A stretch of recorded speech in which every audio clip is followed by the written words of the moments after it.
The Carolina Hurricanes finished second in the Metro in 24-25, 99 points, 7th straight playoff appearance. They defeated the Devils in 5 games, the Caps in 5 games that we just mentioned, and then lost to Florida in the Eastern Conference Final in 5 games as well. They've had 3 conference final appearances in the last 7 seasons. But Neil, this is a club that I look at and it's a good team. They're going to be in the playoffs every year, but there is an absolute ceiling in terms of how far this club typically can advance. It sure seems that way, Vic, and we say it every year, and you've been right on every year about this team and their goaltending, not good enough to get them very far in the playoffs. I think they're built as a really good regular season team. I think if you're a Hurricane season ticket holder, you're in for a great 41 home games and great watching them on TV during the regular season. But I don't think they're a team that's built for the playoffs. They're just not. You look at their front line this year, it's going to be great. Nikolaj Ehlers, along with Sebastian Aho and Andrei Svechnikov. That's pretty good players in their second line with Jarvis and Jackson Blake and maybe Taylor Hall, who knows? And then you have a checking line of Martinook, Stahl, and Stankoven.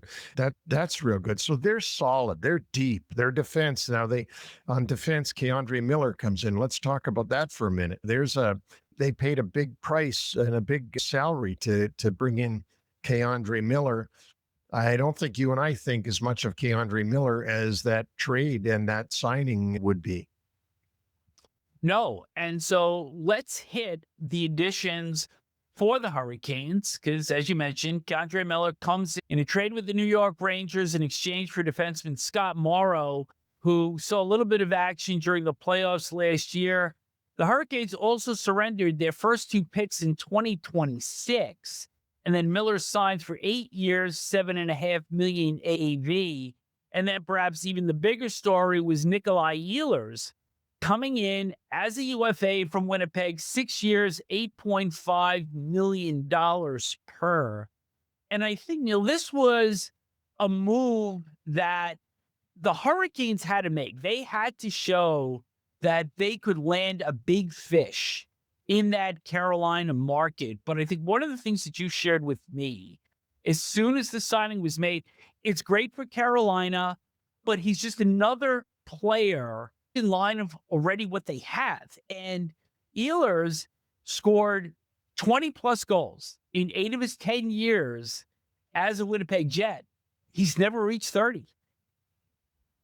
No, but he's going to have an opportunity to do that this year playing with these guys, because if he's ever going to do it, it's going to be here. And I think that you're right. The thing about Ehlers is he's a carbon copy of what they've already got. He's a good player. He scores. He's good offensively. He's not a heavyweight. He's not a power forward. He's just more offense. And like I said before, I think during the regular season, they're going to be awesome. I would say it's a good chance they're going to win the Metro Division. That's how good they are. And with the Caps taking a step back, as I just said. So, and we're going to have to see the development of K'Andre Miller. Is he going to develop? Is he going to get better than he was with the Rangers? Because certainly with the Rangers, he took a step backwards last year. I think everybody expected a lot more out of him in New York in 24-25 than they saw.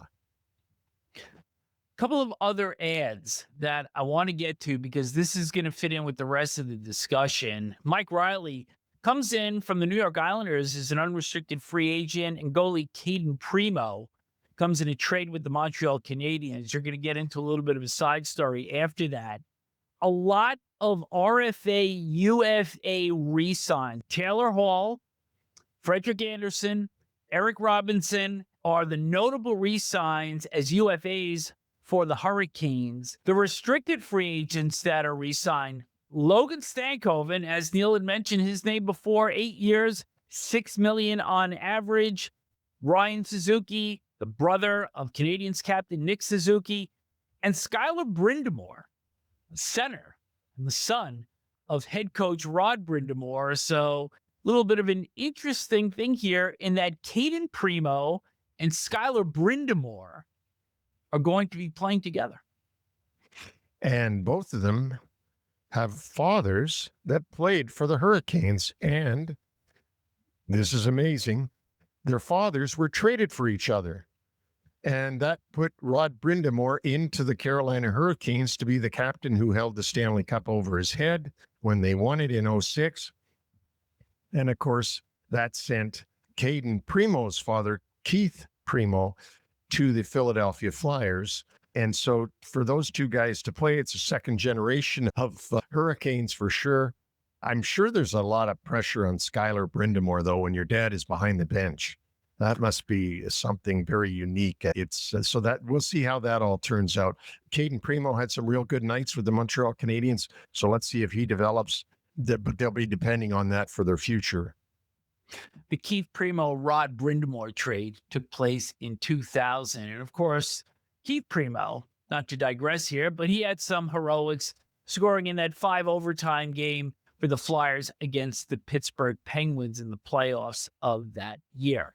Let's talk about the drops here because this is significant. In addition to Morrow going to New York in the K'Andre Miller deal, Brent Burns signs as a UFA with the Colorado Avalanche, and perhaps even more significant, Dmitry Orlov signs as a UFA with the San Jose Sharks. So when you look at the collective here, they lose Burns, Orlov, and a prospect in Morrow, and they gain K'Andre Miller and Mike Riley. So where I'm sitting here, their offense is definitely better with the addition of Ehlers. The defense is worse, and the goaltending has not been truly addressed. It looks like it's going to be Freddie Andersen, Pyotr Kochetkov, and then we'll see what Caden Primeau can bring. But this is still not elite goaltending, in my opinion, to get the Hurricanes anywhere beyond where they have topped out in recent seasons. Agreed. In the playoffs. So let's take a look at the defense. Here's one of my worries for the Carolina Hurricanes on this, and I want to see how this turns out. Brent Burns has been there for quite a while, is a great example to young players for the Hurricanes. Is first at the rink, last to leave, workout ethic like nobody's business. They weren't going to re-sign him. He signs a 1-year deal in Colorado. Now, we all know why, because of his age. But when you lose a leadership person like that, let's see how that affects their locker room. You're right about Orlov as a defenseman. He wanted a long deal. He couldn't get it in Carolina. He got it in San Jose. Morrow goes to the Rangers in the K'Andre Miller deal. If you remember, Morrow and Nikishin both had little cameos in the playoffs. Obviously, they felt that Alexander Nikishin was the guy they wanted to hold on to. Yeah. And they let Morrow go to the Rangers in the Miller trade. So their defense looks like this. K'Andre Miller, Jacob Slavin, you got to think is their number one guy now. Alexander Nikishin is their young guy, up and coming, big question mark. Jalen Chatfield has proven himself to be a good top 4 defenseman. You've got Shane Gostisbehere, who's a great power play defenseman for the point, and then Walker, who is also a very good top 6 defenseman. Mike Riley slips in, I guess, as their number 7, as he was in and out with the Islanders after being claimed on waivers from Florida. Their defense is going to be a question mark until it's not a question mark. Because with Brent Burns and Orlov gone, I want to see how that affects this team. And like you said, with the goaltending being suspect as it has been for the last couple of years, their defense has got to be good to cover up if, in fact, on nights when something goes in that shouldn't go in.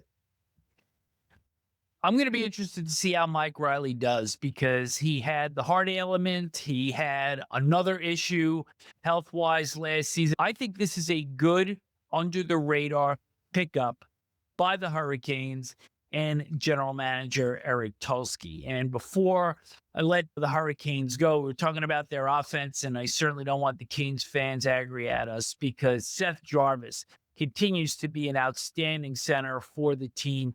32 goals, 35 assists, and 67 points. But again, Neil, right or wrong, this team is better, or are they just the same as they were a year ago? No, I think they're better offensively, Vic. I think that we haven't talked a lot about Jackson Blake. They gave him a big, long contract. They really believe in him. He certainly showed signs last year. So when you talk about Ehlers, Aho, Svechnikov, Jarvis, Blake, and then you've got the guys that can chip in on the third and fourth line, like Martinook and Stahl and Stankoven. They got a great group of forwards. They really do. I don't question their forwards at all. And if anything's going to carry them to the Metro Division crown, it's going to be those forwards. They're question marks. And guys, everybody has question marks. Everybody. Yep. Let's not get that. Let's make that straight. Their question mark is still in goal.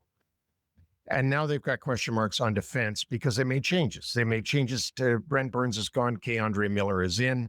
Morrow is gone as a seventh. Nikishin was kept. And Orlov has gone to San Jose because he couldn't get a long enough contract with Carolina. And he was also a great guy on the point. They must feel they're okay with Shane Gostisbehere, who is a good point man on the power play. So in my mind, that's their question marks. I anticipate they'll be in the running for first place in that division. Yeah, but what about after that? I can't predict. I don't think they're built like a playoff team. That's the question then. They're built like a playoff team, but they're not built to be a Stanley Cup team. It's just no, exactly. Yes, they don't play playoff hockey all year long like the Florida Panthers do. They play regular season hockey, and they're very good at it. But when the playoffs come and they get against an opponent who plays playoff hockey, they don't have the ability to switch to playoff hockey. Work still to be done there, I believe, before we get to the trade deadline sometime next March.